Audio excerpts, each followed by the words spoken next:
Hi everybody, welcome to Storytime with Miss Kay. Today I'm going to read a story called Fine Fine School. Ask yourself as I'm reading the story, does this principal have a balance? Does he have his balance right? Fine Fine School by Sharon Creech, pictures by Harry Bliss.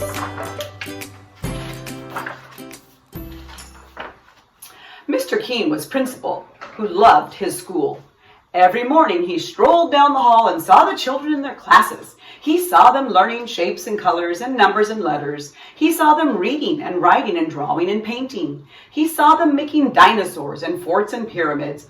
Oh, he would say, aren't these fine children? Aren't these fine teachers? Isn't this a fine, fine school? Near Mr. Keene's school, Tilly lived with her parents and her brother and her dog Beans in a small house next to a big tree. On Mondays and Tuesdays and Wednesdays and Thursdays and Fridays, Tilly went off to school. At school, Tilly learned her shapes and colors and numbers and letters. Sometimes when she saw Mr. Keene standing in the hall, he waved. Aren't these fine children, he said to himself. Aren't these fine teachers? And isn't this a fine, fine school? On the weekends, Saturday and Sunday, Tilly climbed her favorite tree. And she took Beans on walks and threw him sticks. And she pushed her brother on the swing and tried to teach him how to skip. But on Mondays and Tuesdays and Wednesdays and Thursdays and Fridays, Tilly went off to school. Beans and her brother did not like to see her go. Hurry, hurry, hurry home, her brother would call. One day, Mr. Keene called all the students and teachers together and said, "This is such a fine, fine school. I love this school. Let's have more school. From now on, let's have school on Saturdays too." The teachers and the students did not want to go to school on Saturdays, but no one knew how to tell Mr. Keene that. He was so proud of the children and the teachers, of all of the learning they were doing every day. And so, on Saturday, Tilly set off for school. But it's Saturday. What about the swings, her brother called. The following month, Mr. Keene announced, "This is such a fine, fine school. I love this school. Let's have more school. From now on, let's have school on Sundays, too." The teachers and students did not want to go to school on Sundays, but no one knew how to tell Mr. Keene that. He was so proud of the children and the teachers, of all the learning that they were doing every day. And so that Sunday, Tilly set off for school. But it's Sunday. What about skipping, her brother called. The following month, Mr. Keene called everyone together and said, "This is such a fine, fine school. I love this school. Let's have more school. From now on, let's have school on holidays too, on Easter and Ramadan, on Thanksgiving and Christmas, on Hanukkah, on all the holidays on every calendar." The teacher and the students did not want to go to school on holidays, but no one knew how to tell Mr. Keene that. He was so proud of the children and the teachers and of all the learning that they were doing every day. And so on Christmas, Tilly set off for school. But it's Christmas. What about Christmas, her brother called. The following month, Mr. Keene called everyone together and said, "This is such a fine, fine school. I love this school. Let's have more school. From now on, let's have school in summer too, all summer long, every single day." "How much we will learn," he said. "We can learn everything. We will learn all about the numbers and letters and colors and shape, the Romans and the Egyptians and the Greeks. We will learn about dinosaurs and castles and everything. We will learn everything." The teachers and the students did not want to go to school on Saturdays and Sundays and holidays and all summer long every single day.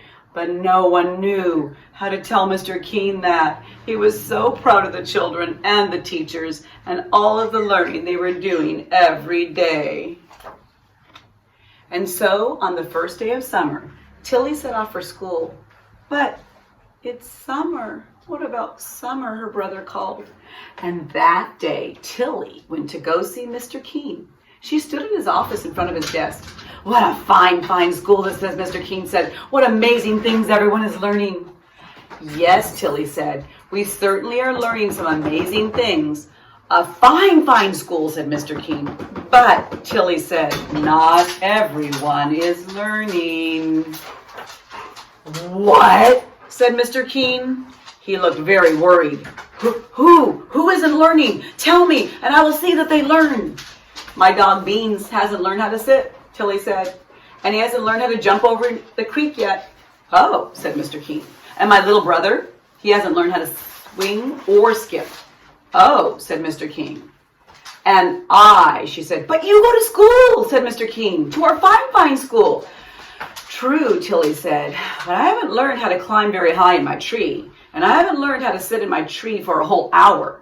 Oh, said Mr. King.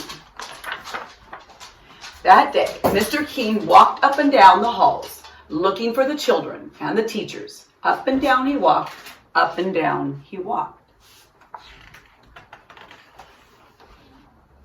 The next day, Mr. King called everyone together. The children and the teachers were very worried. Mr. King said, this is a fine, fine school with fine, fine children and fine, fine teachers, but not everyone is learning. The children and the teachers were very worried. Mr. King said, there are dogs who need to learn how to sit and how to jump over a creek. What did he mean? Was he gonna make dogs come to school too? There are little brothers and sisters who need help learning how to swing or how to skip. What did he mean? Was he going to make the little brothers and sisters come to school too? The children and the teachers got very worried. And you, all of you, children and teachers, you need to learn how to climb a tree. You need to learn how to climb in a tree and sit for an hour, said Mr. King. The children and the teachers were very worried. So from now on, we will not have school on Saturdays and Sundays or holidays or in the summer. A huge, enormous, roaring cheer soared up to the ceiling and floated out the windows so that everyone in the whole town heard the fine, fine children and the fine, fine teachers shouting, fine, fine, fine. And the fine, fine children and the fine, fine teachers lifted Mr. King up and carried him down the hall and out the doors and through the town, up and down, in and out. And everywhere they went, the people said, what a fine, fine school with such fine, fine teachers and fine, fine children and a fine, fine principal.